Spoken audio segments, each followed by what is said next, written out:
the latest episode of Thoughts on Education, where we invite future leaders of our education landscape. Today we have Dr. Satish, who is from the Akhil Bharati College of Pharmacy. Hello, sir. Hello, Saket. So we have a brief introduction about sir. So Dr. Satish has done B Pharma and M Pharma in pharmaceutical chemistry and also PhD in pharmacy. He is a gold medalist and also has received a fellowship for pursuing PhD. He has 12 years of experience as well, teaching experience as well as research experience, and has published a lot of articles in reputed national and international journals. We welcome you, sir. Thank you very much, Saket. So, sir, as we have I just told you that in the introduction that you have 12 years of experience, sir. My first question would be along those lines. You have held, this position for a long time. What are the key factors that keep you connected to the education industry or the sector per se? I think that education sector is a sector which provides the opportunity to produce intellectual individuals for the growth of society. And in my views, change is the law of nature, and education is the only means through which we can bring the change and for the welfare of the mankind and the society also.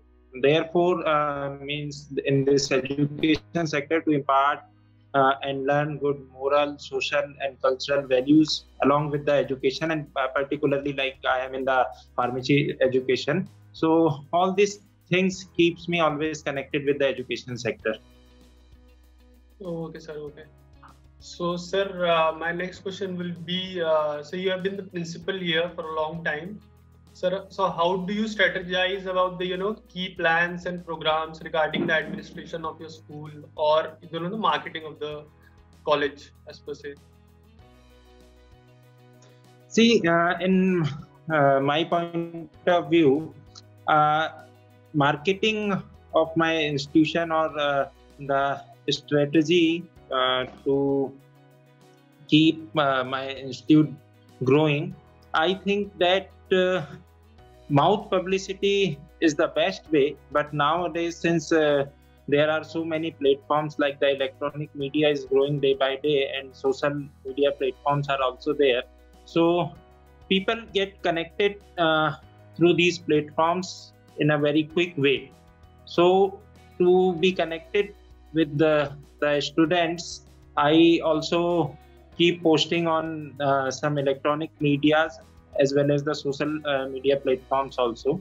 And apart from this, I believe that if I give the quality education to my students here in my institution, so definitely they will also do the mouth publicity, because if my students get satisfactory result from my side, whatever they expect in terms of their bright future, so they would also recommend their friends or the concerned persons to take admission in our institution.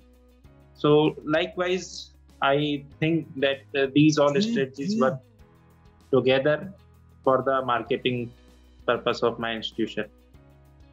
Very well said, sir. As we all know that word of mouth marketing is very important these days. So coming on to the next question, sir, how does the curriculum of the college ensure that this is the best curriculum and the students are ready when they move to the industry? So how does the college ensure that these are the best practices going forward for the students? See, being the pharmacy institution, we need to follow the curriculum provided by the Pharmacy Council of India, and we are affiliated to RGPV University, Rajiv Gandhi Pratyogiki Vishwavidyalaya. So whatever the curriculum and the syllabus has been governed by, we have to follow those curriculum. But just to follow the curriculum is not up to the point. So at our institution, upon completion of the course, we can meet the public need for safe and effective pharmaceutical care. So we keep all these things in mind, and the characteristics of quality instruction, basic and applied research, and extensive knowledge of pharmacy practices at our institution ensures great advantages for the students and make them industry ready. So all the things we put apart from the curriculum, like the practice school sessions are there, project work is there, in laboratory also we provide more than enough time for the students so that they can get better practical aspect and they.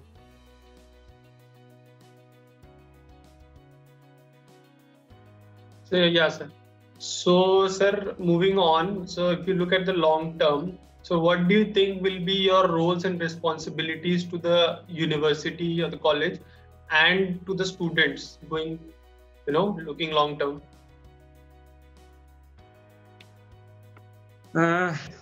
For long term, I think that researching the new resources and techniques to improve the teaching and learning in the education sector, especially in pharmacy, I think that will be the long-term process for my institution. And guidance and counseling also help the students and teachers, especially the faculty members. So these are the things that are important to me being the principal, I consider. Okay, sir. So going back, a bit. So when you first came to the college, what was your vision about the college, and has it changed? Going forward, has the vision changed? As certain things change. So did your vision change, or seeing the circumstances that it's very dynamic time. So did your vision and how you see things did they change along those lines? No, whatever I wanted to be in a college when I was joining my responsibilities as the principal in this college. So I expected so many things that those all things should be there, like good laboratories and library. All these are means the basic things. I consider that if labs are good, classrooms are good, then digital library is there, books are there in the library. So these are the basic requirements for the student. And through these things, a student can get the education also, and teachers also take help of all these things to teach the students. So first thing that I saw in our college was this. But my vision when I was joining this institution was that I should contribute this much to this college, that my college should be known for its quality education. Because nowadays I think that quality education is the most important thing. Everybody is providing the education, but we are lacking somewhere in the quality. So that thing I kept in mind, that I should be able to provide the quality education. And my vision has not been changed, because everything that I wanted here I am getting, and I am putting all these things forward for the betterment of the students and the faculty members also, and as well as for the institute. Okay, sir.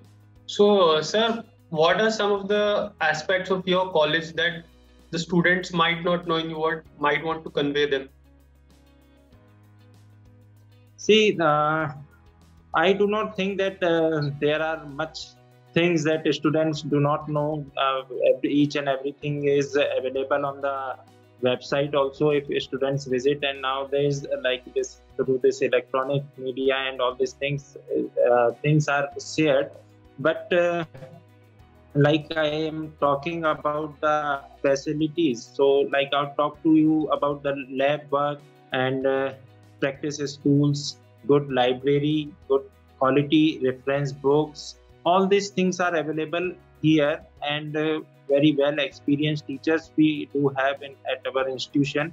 So all these things are here, where with the help of those things we provide the students the quality education. And apart from the education, some social and moral values are also important. So we do focus on those things also. Some cultural things are also there. So for the overall growth and the development of our students, all these things we put together at our institution, so that students, when they graduate from our student institute, so they should not face any kind of problem, and they should be ready to take up any kind of opportunity in their life, in their career. Okay, sir. Sir, our next question would be, what are the biggest challenges you see, both for higher education in general and some for your college as well? The biggest problems that you might face or see down the line.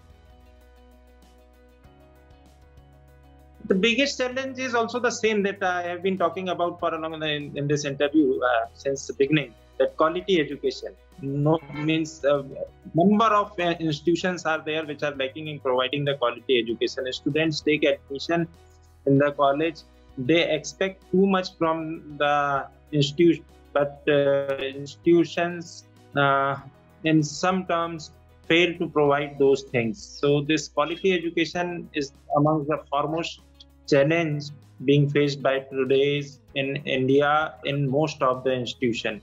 So if some research facilities, fundings, and all these things are available, so these things can be cope up very easily in the institution, so that a student should get whatever they expect by the institute. Sir, the next question would be, any kind of suggestion that you'd like to give to the upcoming students, or the students who are in who are going to join the higher educations? So any message that you would like to give to them?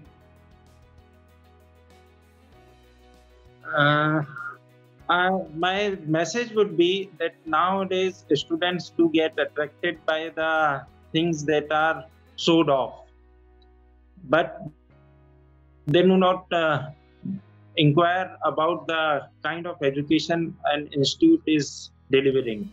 So not to chase everybody, not to be involved in the rat race, I would say the students that go through the institution wherever you are taking admission, and learn about the institution quite well, whatever the facilities in terms of education is there, not the only the infrastructure and all those things, but if the education in terms of quality is available at the institute, so students must focus upon the quality education, because this is the only thing by which the students can make their career also, and that career should be beneficial for the betterment of the society also.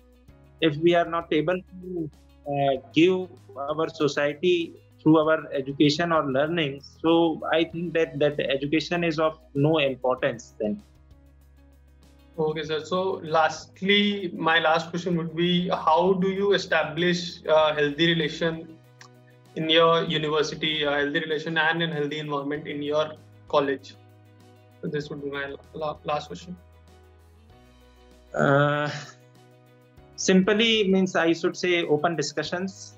Open discussions always work very good for making or establishing a healthy environment. So I speak to people openly and always encourage them to do so. And I make sure that I am always approachable for the suggestions and advice for academic developments. And all these things can develop and healthy environment in my view. Okay, sir. Thank you, sir, so much. Thank you, Saket.